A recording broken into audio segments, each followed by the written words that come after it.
Roger, recibida misión. Vivimos en una era asombrosa. Bajando a 75 metros por segundo. Los ingenieros han logrado que un rover del tamaño de un coche aterrice en Marte. Hay físicos que investigan la esencia de la materia. Y nos comunicamos gracias a una vasta red inalámbrica global. Pero detrás de todos estos avances modernos hay algo misterioso y muy poderoso. Lo llaman el lenguaje del universo.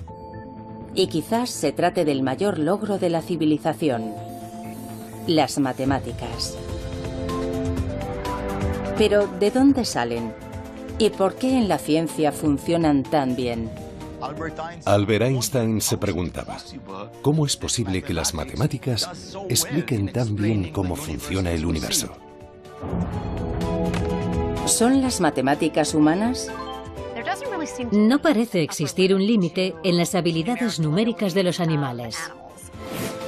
¿Está en ellas la clave del cosmos? Yo creo que nuestro mundo físico solo tiene propiedades matemáticas. A continuación, el gran misterio de las matemáticas.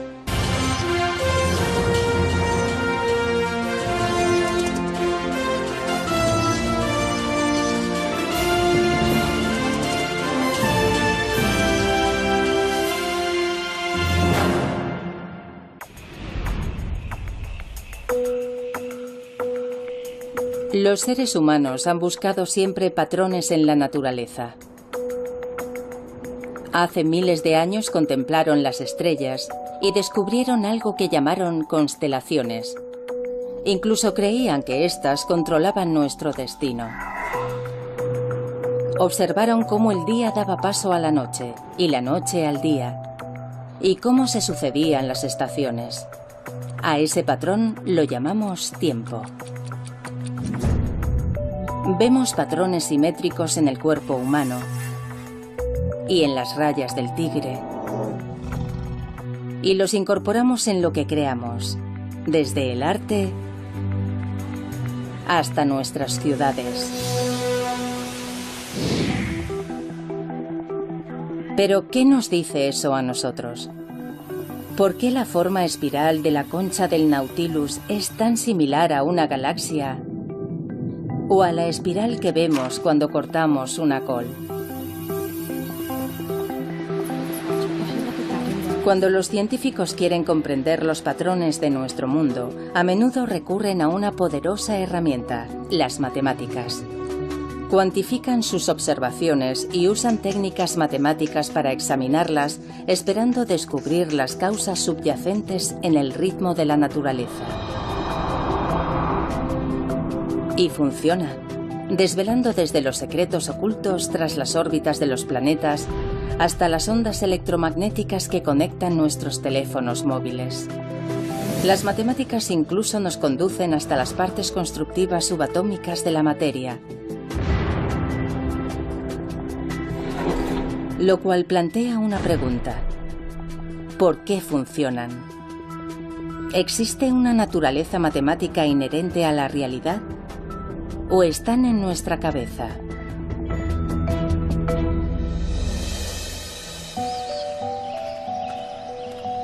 Mario Livio es un astrofísico que está fascinado con la profunda y a menudo misteriosa conexión entre las matemáticas y el mundo.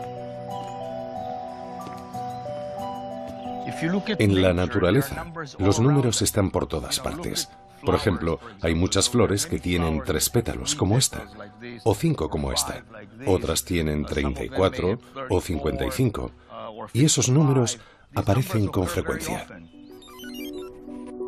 Puede que parezcan números aleatorios, pero todos forman parte de lo que se conoce como la sucesión de Fibonacci, una serie numérica desarrollada por un matemático del siglo XIII. Comienzas con los números 1 y 1, y a partir de ahí sumas los dos últimos números. 1 más 1 es 2. 1 más 2 es 3. 2 más 3 es 5. 3 más 5 es 8. Y continúa así. Hoy, muchos siglos después, esta aparentemente arbitraria progresión numérica fascina a muchas personas que ven en ella la clave de todo, desde la belleza humana hasta el mercado bursátil. Aunque muchas de esas afirmaciones no se han demostrado, resulta curioso cómo la evolución parece favorecer a esos números. Lo cierto es que esta secuencia aparece con frecuencia en la naturaleza.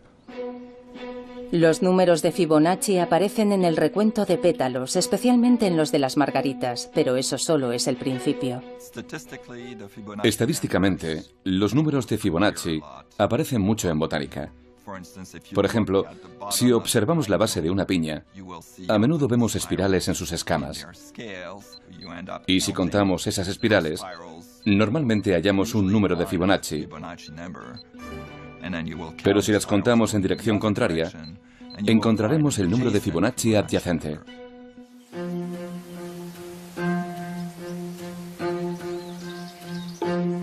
Hay dos grupos de espirales, y si contamos las espirales en cada dirección, ambas son números de Fibonacci. Aunque hay algunas teorías que explican la conexión botánica de Fibonacci, aún se siguen planteando preguntas fascinantes. ¿Saben matemáticas las plantas? La respuesta a esa pregunta es no. No necesitan saber matemáticas. En una forma muy simple y geométrica, las plantas, en muchos casos, disponen de una pequeña máquina que crea la secuencia de Fibonacci. Las misteriosas conexiones entre el mundo físico y las matemáticas son muy profundas. Todos conocemos el número pi, la relación entre la longitud de una circunferencia y su diámetro, y sabemos que sus dígitos decimales continúan hasta el infinito sin seguir un patrón repetitivo. Recientemente, en el año 2013, se calcularon 12,1 billones de dígitos, pero de alguna forma, pi es mucho más que eso. Pi aparece en un sinfín de fenómenos que no tienen aparentemente, al menos, nada que ver con circunferencias ni nada parecido. Sobre todo aparece bastante en la teoría de la probabilidad. Supongamos que cojo esta aguja. La longitud de la aguja es igual a la distancia entre las líneas que hay en esta hoja de papel. Y supongamos que dejo caer la aguja sobre el papel. A veces, cuando la aguja cae, atraviesa una línea. Otras veces cae sobre una línea. Resulta que la probabilidad de que la aguja atraviese una línea es exactamente de 2 entre pi, o aproximadamente de un 64%. Bien, eso significa que, en principio, yo podría dejar caer esta aguja millones de veces. Podría contar las veces que atraviesa la línea y las que no. Y en realidad estaría calculando el número pi. Aunque aquí no hay círculos, ni el diámetro de un círculo, ni nada parecido. Es asombroso.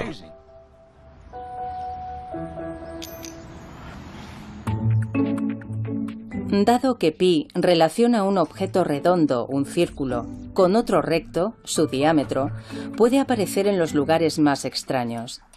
Algunos lo ven en los meandros de los ríos. La longitud real del río, que serpentea desde su nacimiento hasta su desembocadura, comparada con la distancia real, por lo general tiende a ser pi. Los modelos de cualquier cosa en la que intervengan ondas contienen el número pi. Igual ocurre con la luz y el sonido. Pi nos dice qué colores deberían aparecer en un arco iris y cómo sonará un do medio en un piano.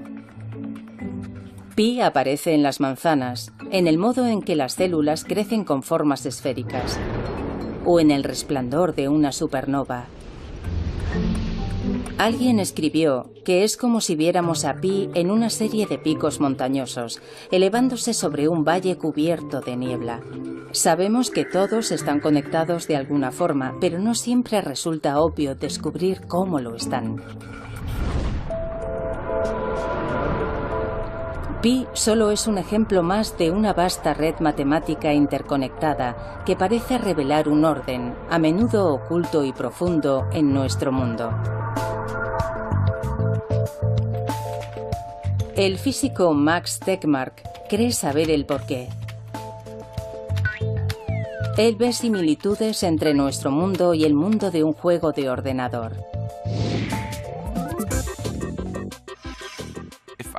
Si yo fuera un personaje de un videojuego tan avanzado, en el cual yo tuviera conciencia, y empezara a explorar el mundo de ese videojuego, me sentiría como si viviera en un mundo real, hecho de materia física.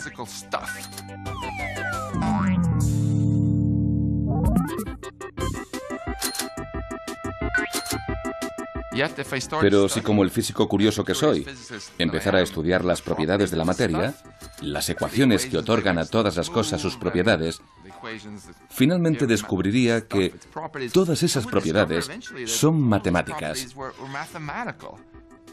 Son las propiedades matemáticas que el programador habría introducido en el software del videojuego. Las leyes de la física en un juego, por ejemplo, cómo un objeto flota, rebota o choca, solo son reglas matemáticas creadas por un programador. Básicamente, los números y las ecuaciones dan forma a todo el universo de un videojuego. Como físico, eso es exactamente lo que yo percibo también en el mundo real. Cuando miro cualquier cosa, como mi brazo o mi mano, veo matemáticas. ¿Es posible que nuestro mundo sea igual de matemático que el de los juegos de ordenador? Para Max, el mundo del software de un videojuego no es tan diferente de nuestro mundo físico. Él cree que las matemáticas sirven para describir la realidad, porque lo único que hay es eso, matemáticas, nada más. Muchos de mis colegas físicos dirán que las matemáticas describen nuestra realidad física, al menos de una forma aproximada. Yo voy mucho más allá y afirmo que en realidad es nuestra realidad física, porque creo que nuestro mundo físico solo tiene propiedades matemáticas.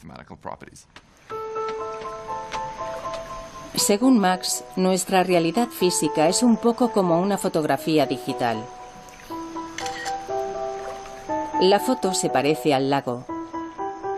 Pero a medida que nos acercamos más y más, vemos que en realidad es un campo de píxeles. Cada uno de ellos está representado por 3 números que determinan la cantidad de rojo, verde y azul. Aunque el universo es vasto tanto en tamaño como en complejidad y describirlo requiere una sucesión de números increíblemente larga, Max ve su estructura matemática subyacente como algo muy simple. Tan solo 32 números, constantes, como la masa de las partículas elementales, junto con un puñado de ecuaciones matemáticas, las leyes fundamentales de la física. Y todo cabe en una pared, aunque aún hay algunos interrogantes. Aunque desconozcamos qué es lo que irá aquí exactamente, estoy convencido de que serán ecuaciones matemáticas. Al final, todo son matemáticas. La visión Matrix del mundo de Max Tegmark, en el que las matemáticas no solo describen la realidad, sino que son su esencia, puede parecer radical, pero tiene raíces profundas en la historia. Se remonta a la antigua Grecia, a los tiempos del filósofo y místico Pitágoras. La historia cuenta que Pitágoras investigó la afinidad entre las matemáticas y la música, una relación que hoy está presente en el trabajo de Esperanza Spalding, una aclamada música de jazz que ha estudiado teoría musical y ve similitudes entre la música y las matemáticas. Me encantan las matemáticas, pero lo que más me gusta de ellas lo expreso a través de la música. Al principio estudias muchas ecuaciones, pero necesitas tener una relación muy visceral con el resultado de esas ecuaciones, que es el sonido, la armonía, la disonancia y todo eso. Soy mejor música que matemática, pero me encantan las matemáticas. Las dos son igual de exigentes. Tienes que estudiar. Sí, como una loca.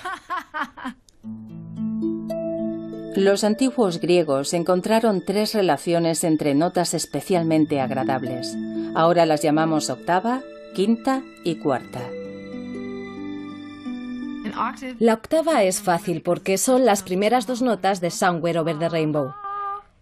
Es una octava. La quinta suena así, o como las primeras notas de Brilla, brilla, estrellita. Y la cuarta así, como por ejemplo en las dos primeras notas de Here Comes the Bride. Se dice que en el siglo VI a.C., el filósofo griego Pitágoras descubrió que esas relaciones musicales eran también relaciones matemáticas, que medían la longitud de las cuerdas vibrantes. En una octava, la longitud de la cuerda crea una relación de 2:1. En una quinta, la relación es de 3:2. Y en una cuarta, de 4:3. Encontrar un patrón común a través del sonido sería algo así como, bueno, si esto existe en el sonido y sucede en todos los sonidos, esta relación podría existir universalmente en todas partes, ¿no? Los pitagóricos amaban los números. El hecho de que relaciones simples produjeran sonidos armoniosos era la prueba de que existía un orden oculto en el mundo natural, y este orden estaba hecho con números. Hoy en día los matemáticos y los científicos siguen explorando en esa dirección.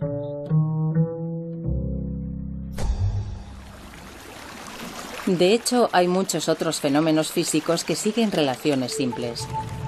Desde la proporción de 2:1 de los átomos de hidrógeno y de los átomos de oxígeno en el agua, hasta el número de veces que la Luna gira alrededor de la Tierra comparado con su propia rotación, 1:1, o cómo Mercurio gira sobre sí mismo 3 veces mientras orbita 2 veces alrededor del Sol, una relación de 3:2. En la antigua Grecia, Pitágoras y sus seguidores tuvieron una profunda influencia sobre otro filósofo griego, Platón, cuyas ideas también siguen vivas en nuestros días, sobre todo entre los matemáticos. Platón creía que la geometría y las matemáticas existían en su propio mundo ideal. Si dibujamos un círculo sobre un papel, ese no es el verdadero círculo. El verdadero está en ese mundo. Y esto solo es una aproximación a ese círculo real. Lo mismo ocurre con las demás formas. A Platón le gustaban mucho estos 5 sólidos, los sólidos platónicos, como los llamamos hoy, y les asignó los elementos que formaban el mundo según su concepción. El estable cubo era la Tierra. El tetraedro con sus esquinas puntiagudas era el fuego. El rítmico octaedro era el aire. El icosaedro de 20 caras, el agua. Y por último, el dodecaedro, el sólido que representaba el cosmos como un todo.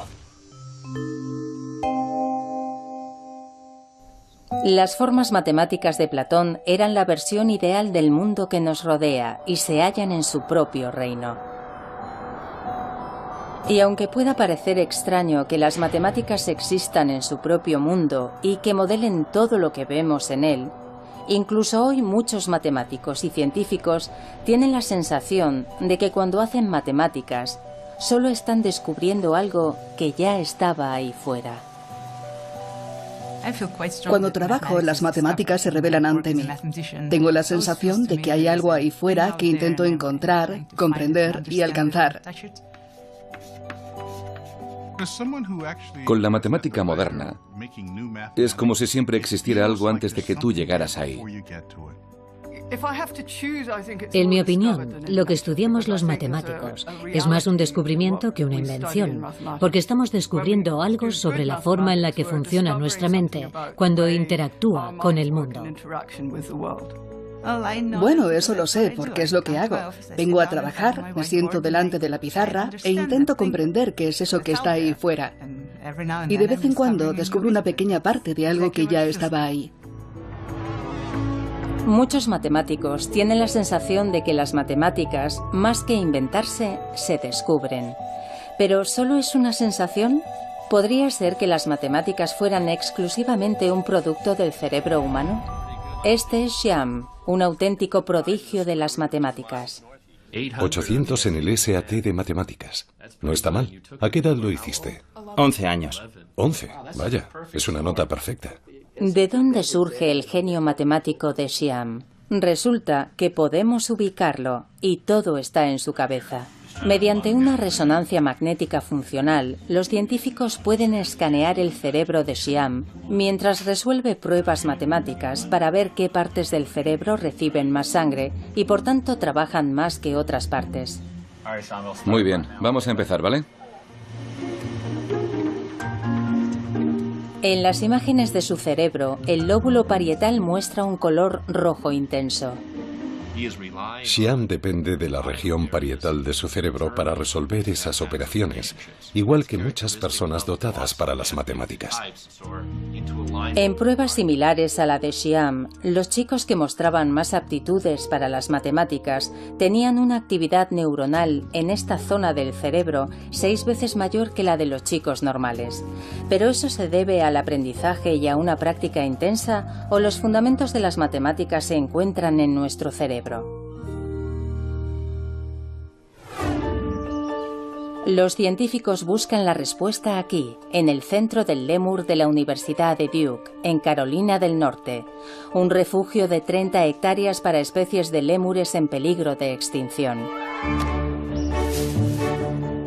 Como todos los primates, los lémures están emparentados con los seres humanos a través de un ancestro común que vivió hace más de 65 millones de años. Los científicos creen que los lémures comparten muchas características con esos primeros primates, lo que los convierte en una ventana, aunque muy borrosa, a nuestro pasado. Tienes que elegir, Teres, vamos. La profesora Liz Brannon investiga lo bien que los lémures, como Teres, pueden comparar cantidades. La mayoría de los animales elige una cantidad mayor de comida. ¿Qué es lo que hace Teres? ¿Por qué son diferentes estos animales a la hora de comparar dos cantidades? Bueno, obviamente no usan etiquetas verbales ni símbolos. Nosotros queremos saber si realmente usan números puros, como estímulo. Para probar si Teres puede distinguir cantidades, le han enseñado un juego de ordenador con una pantalla táctil. El cuadrado rojo significa que comienza una ronda. Si lo toca, aparecen 2 cuadrados con diferentes objetos. Teres ha sido entrenado de forma que si elige el rectángulo con el número menor, consigue una recompensa, una bolita de azúcar. ¿Y si la respuesta es errónea?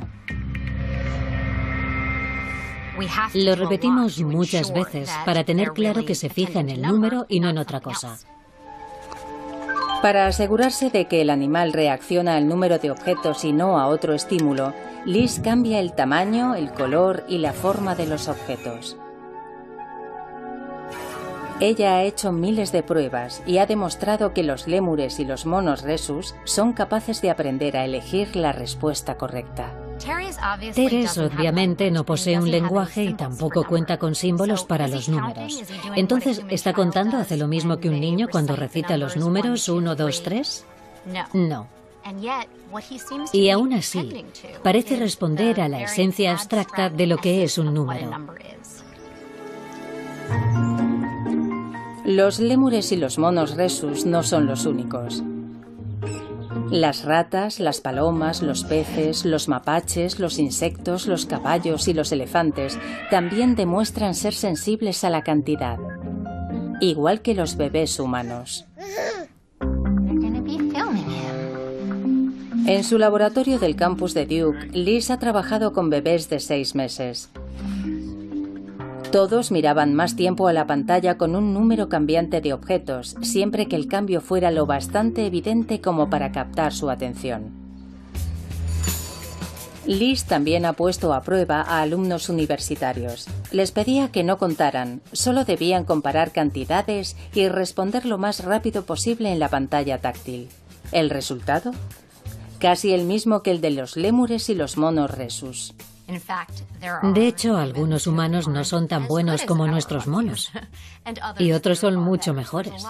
La respuesta humana es muy variable, pero por lo general es muy similar a la de un mono.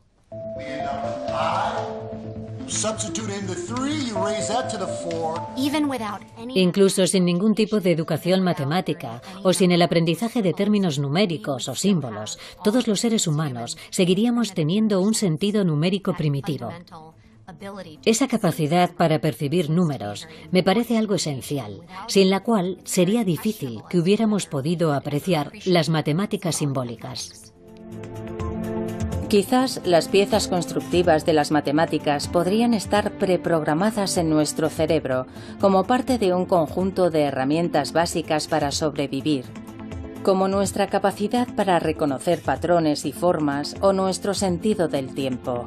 Sobre ese fundamento hemos creado una de las mayores invenciones de la cultura humana, las matemáticas.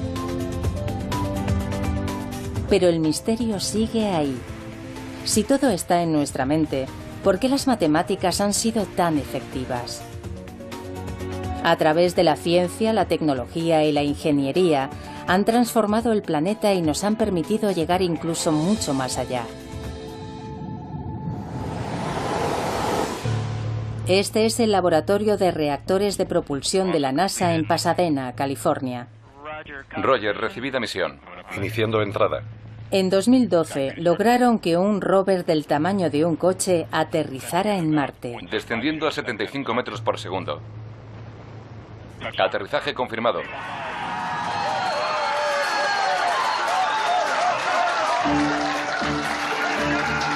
Adam Stelzner era el ingeniero jefe del equipo que diseñó el sistema de aterrizaje. Su trabajo dependía de un descubrimiento revolucionario del Renacimiento que hizo que las matemáticas se convirtieran en el lenguaje de la ciencia. La ley de la caída libre de los cuerpos. El filósofo griego Aristóteles enseñaba que los objetos más pesados caían más deprisa que los más ligeros. Una idea que superficialmente tiene sentido. Incluso en esta superficie, el patio de Marte, donde se prueban los rovers del laboratorio. Aristóteles pensaba que la velocidad a la que los cuerpos caen es proporcional a su peso, lo cual es razonable. De hecho, era tan razonable que la idea fue aceptada durante casi 2000 años. Hasta que a finales del siglo XVI fue rebatida por un matemático italiano, Galileo Galilei. Según la leyenda, Galileo dejó caer 2 bolas de cañón de diferente tamaño desde la torre de Pisa. No estamos en Pisa y no tenemos balas de cañón, pero tengo una bola de bolera y una pelota de goma. Vamos a pesarlas. Primero, pesamos la bola de bolera. Pesa casi 7 kilos. Y la pelota no pesa casi nada. Voy a lanzarlas. Según Aristóteles, la bola de bolera debería caer 15 veces más rápido que la pelota. Bueno, parece que caen a la misma velocidad. Pero esto no es lo bastante alto. Las tiraré desde más arriba.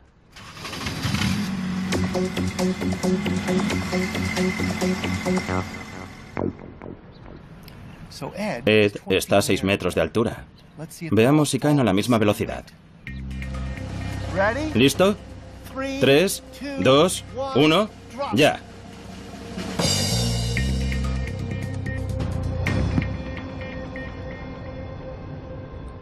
Galileo estaba en lo cierto. Aristóteles pierde.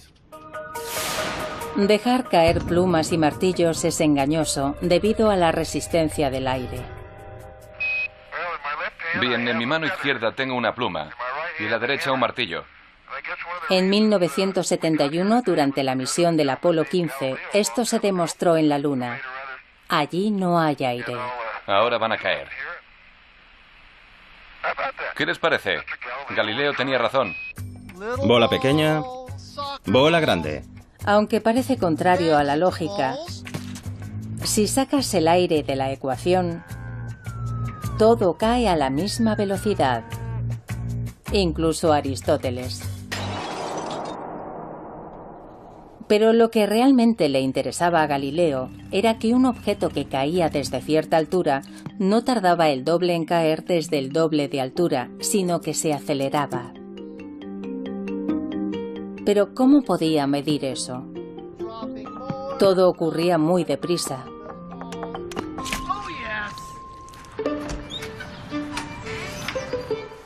A Galileo se le ocurrió una solución muy ingeniosa. Construyó una rampa, un plano inclinado, para reducir el movimiento de caída y poder medirlo. Vamos a usar esta rampa para encontrar la relación entre la distancia y el tiempo. Para el tiempo usaré una unidad arbitraria, un Galileo. Un Galileo. La longitud de la rampa que la bola recorre durante un Galileo será la unidad de distancia. Tenemos una unidad de distancia en una unidad de tiempo. Ahora lo probaremos contando hasta 2. Un Galileo, 2 Galileos. En 2 unidades de tiempo, la bola ha recorrido 4 unidades de distancia. Ahora veamos lo lejos que llega en 3 Galileos. Un Galileo, 2 Galileos, 3 Galileos. En 3 unidades de tiempo, la bola ha recorrido 9 unidades de distancia. Bien, aquí está. Ya tenemos una relación matemática entre tiempo y distancia. El ingenioso uso de una rampa demostró que los objetos al caer siguen leyes matemáticas. La distancia que la bola recorre es directamente proporcional al tiempo al cuadrado. Esa relación que observó Galileo es una expresión matemática de la física de nuestro universo. La observación que Galileo realizó hace siglos acerca de los cuerpos que caen sigue siendo igual de válida hoy. Es la misma expresión matemática que podemos usar para entender cómo caen las cosas aquí en la Tierra, rodando por una rampa, o incluso para aterrizar el rover Curiosity en la superficie de Marte. Es el poder de las matemáticas. En la visión de Galileo, las matemáticas podían usarse como herramienta para desvelar y descubrir las reglas ocultas de nuestro mundo. Más tarde escribió: "El universo está escrito en lenguaje matemático". Las matemáticas son el lenguaje con el que comprendemos el universo. No sabemos cuál es la razón por la que las leyes de la física y el universo siguen modelos matemáticos, pero es así. Mientras Galileo convertía ecuaciones matemáticas en leyes científicas, otro hombre que nació justo el año en que murió Galileo llevó todo esto a lo más alto del firmamento. Se llamaba Isaac Newton. Y trabajó aquí, en el Trinity College de Cambridge, Inglaterra. Se dice que Newton era un genio solitario, y aquí, en la bolera del jardín del Trinity College, solía caminar arriba y abajo, meditabundo y absorto, dibujando diagramas matemáticos en la gravilla. Cuentan que sus colegas recibieron instrucciones para que no le molestaran ni removieran la gravilla por donde él había pasado, por si acaso, sin darse cuenta, borraban algún importante descubrimiento científico o matemático. En 1687, Newton publicó un libro que se convertiría en un hito de la historia de la ciencia. Hoy se conoce simplemente como Principia. En él, Newton recogía observaciones realizadas en todo el mundo y usaba las matemáticas para explicarlas. Por ejemplo, cómo durante el otoño de 1680 se vio un cometa en el cielo. Newton reunió datos de todo el mundo para reconstruir el camino del cometa. El 19 de noviembre comenzaba con una observación hecha en Cambridge, Inglaterra, a las 4:30 de la mañana. Y luego hay otra a las 5 de la mañana, en Boston, Nueva Inglaterra. Newton acumulaba datos recogidos por observadores, repartidos por todo el mundo, para reconstruir, con cálculos de una precisión sin precedentes, el recorrido de ese gran cometa por el firmamento.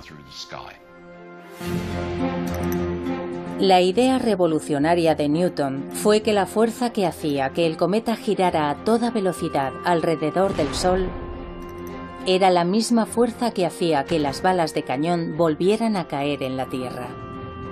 Era la misma fuerza oculta tras la ley de los cuerpos que caen de Galileo, que también hacía que los planetas se mantuvieran en su órbita. Newton llamó a esa fuerza gravedad y la describió con precisión en una ecuación sorprendentemente sencilla que explica cómo dos masas se atraen mutuamente tanto aquí, en la Tierra, como en el firmamento.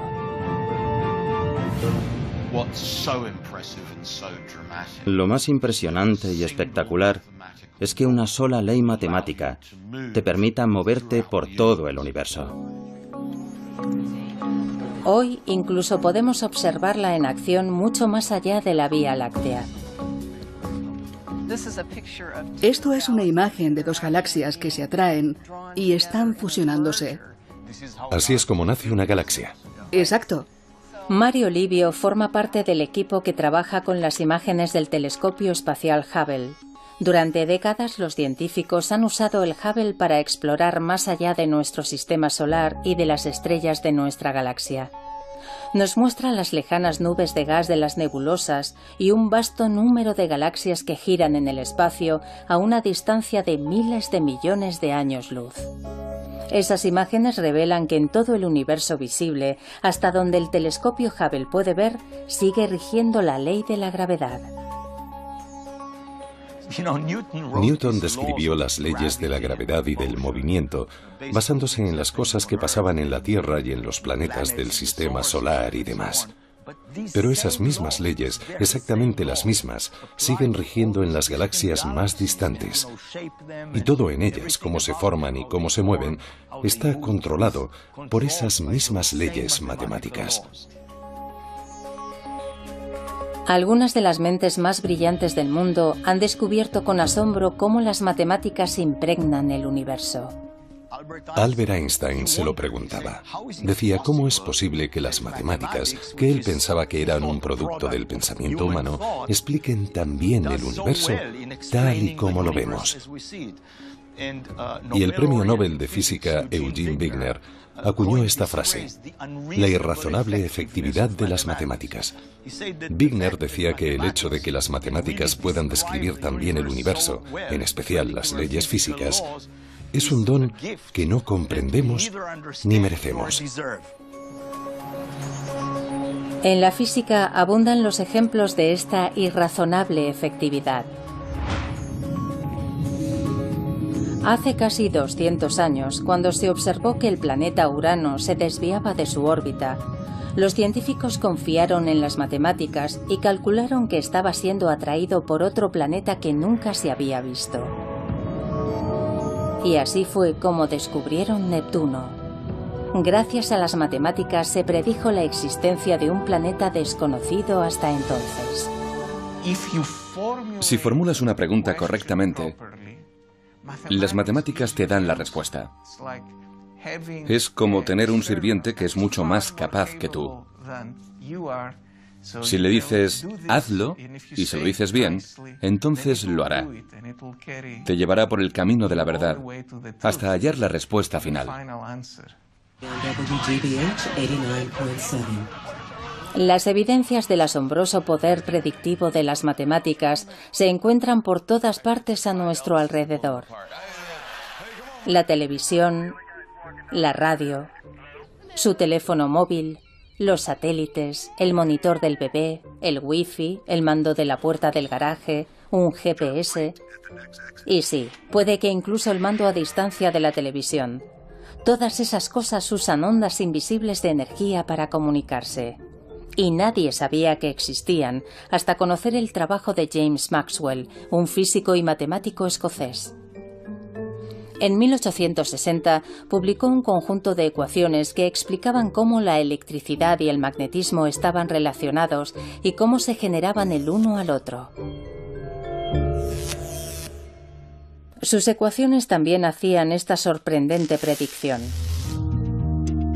Juntos, la electricidad y el magnetismo podían producir ondas de energía que viajarían a través del espacio a la velocidad de la luz. Las ondas electromagnéticas. La teoría de Maxwell nos dio las ondas de radio, los rayos X, cosas que nadie conocía. De modo que el alcance de su teoría resultó ser extraordinario. Casi inmediatamente empezaron a buscar las ondas que las ecuaciones de Maxwell habían predicho. El intento que parecía menos prometedor de todos para controlarlas se realizó aquí, en el desván de una casa al norte de Italia. Lo hizo un joven de 20 años, Guillermo Marconi. Su experimento comenzó con una serie de chispas. La explosión de electricidad crea un campo magnético momentáneo que crea otro campo eléctrico momentáneo y que a su vez forma otro campo magnético. La energía salta entre los dos propagando una onda electromagnética.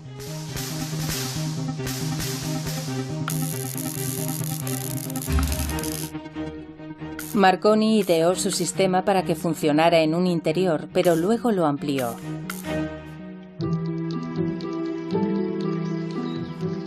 En pocas semanas construyó una gran antena detrás de su casa para amplificar las ondas procedentes de su generador de chispas. Después pidió a su hermano y a un ayudante que llevaran un receptor hasta el otro lado de la finca, detrás de una colina cercana. Llevaban escopetas para disparar en el caso de que captaran alguna señal.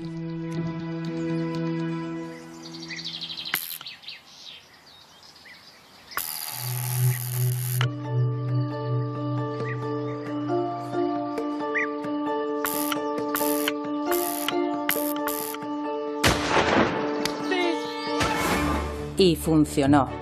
Detectaron la señal a pesar de que el receptor estaba detrás de la colina, a 1500 metros de distancia. Fue la transmisión más lejana realizada hasta entonces. En menos de 10 años, Marconi consiguió enviar señales de radio a través del Atlántico. De hecho, cuando el Titanic se hundió en 1912, se le atribuyó el mérito de haber salvado muchas vidas, porque sus equipos a bordo del barco permitieron transmitir la señal de socorro. Gracias a las predicciones de las ecuaciones de Maxwell, Marconi pudo controlar una parte oculta de nuestro mundo, inaugurando la era de la comunicación sin cables.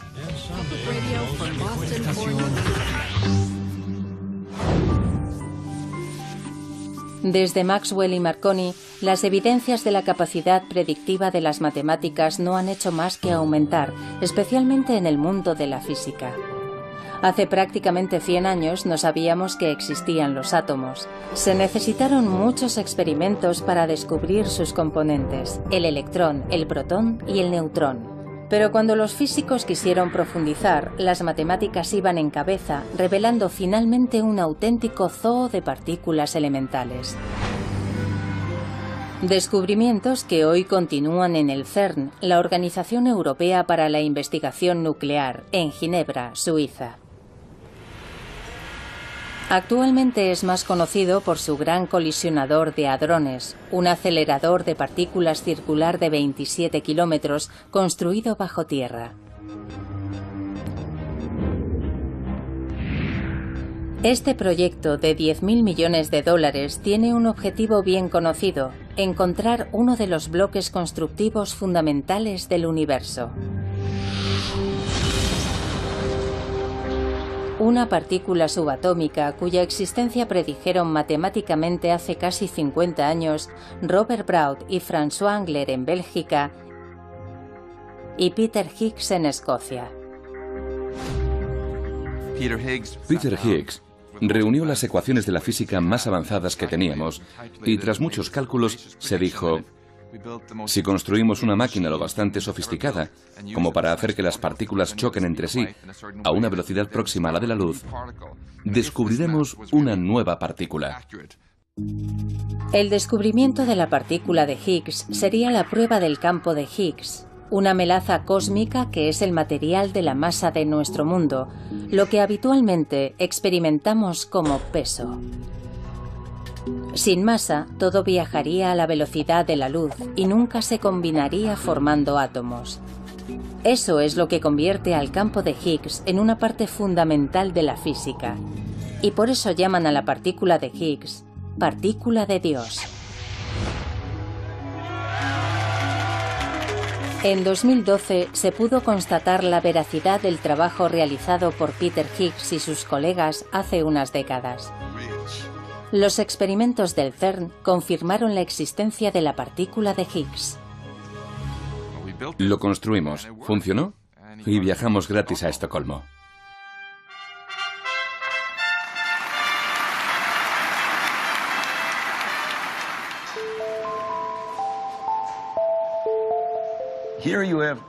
Eran teorías matemáticas que hacían predicciones muy exactas sobre la posible existencia de algunas partículas fundamentales en la naturaleza.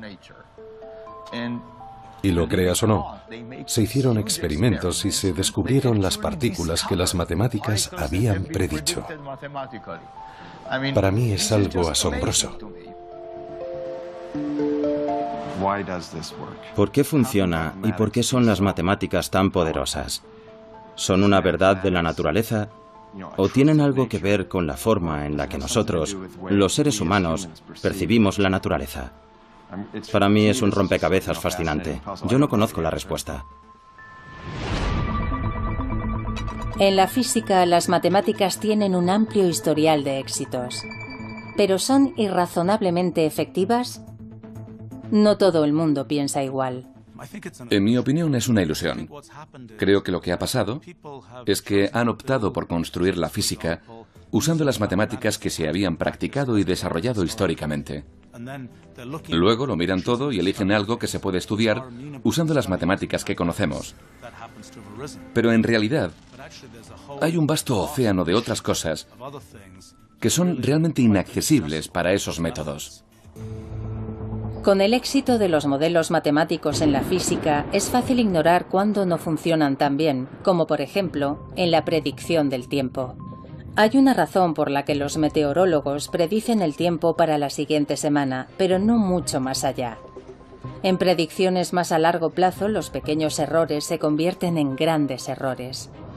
La previsión diaria es demasiado compleja y caótica para obtener modelos precisos, y no es la única.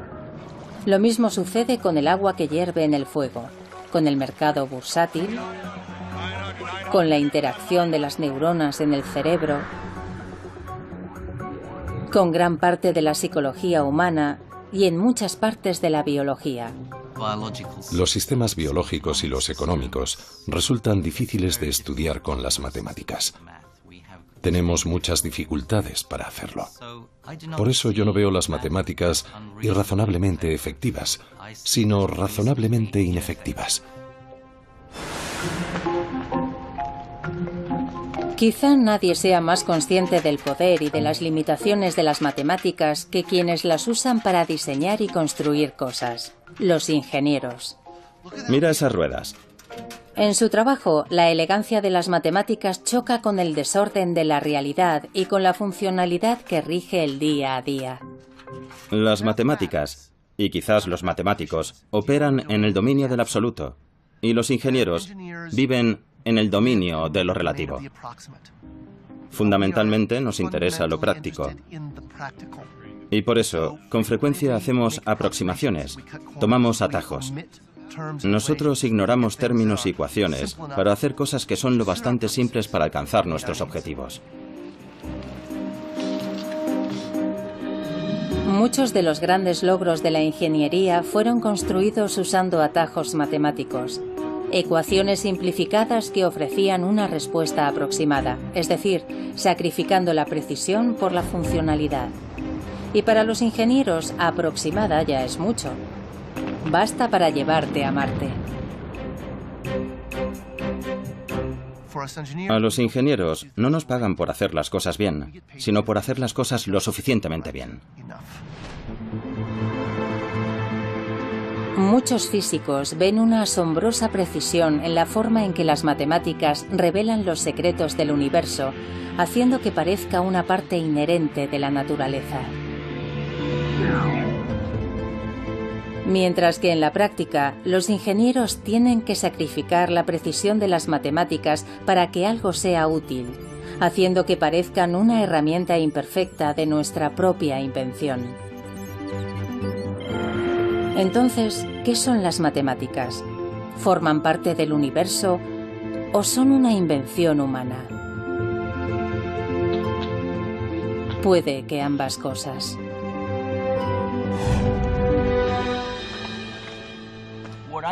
Para mí, las matemáticas son una intrincada combinación de invenciones y descubrimientos.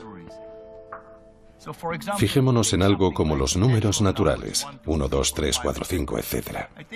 Yo creo que lo que pasó es que la gente observaba muchas cosas y veían, por ejemplo, que había 2 ojos, 2 pechos, 2 manos y demás. Y tras algún tiempo, de todo eso abstrajeron el número 2. Según Mario, 2 se convirtió en un concepto inventado, como el resto de los números naturales. Pero después la gente descubrió que esos números tenían todo tipo de intrincadas relaciones. Eso eran descubrimientos. Inventamos el concepto y después descubrimos las relaciones entre los diferentes conceptos. Entonces, ¿esa es la respuesta? ¿Son las matemáticas un invento y también un descubrimiento? Es una pregunta con 2 respuestas. Sí, parece que ya estaba ahí. Y sí, es algo que surge de la naturaleza creativa más profunda del ser humano. Puede que tengamos alguna idea sobre cómo funciona todo esto, pero no conocemos todas las respuestas. Al final, sigue siendo el gran misterio de las matemáticas.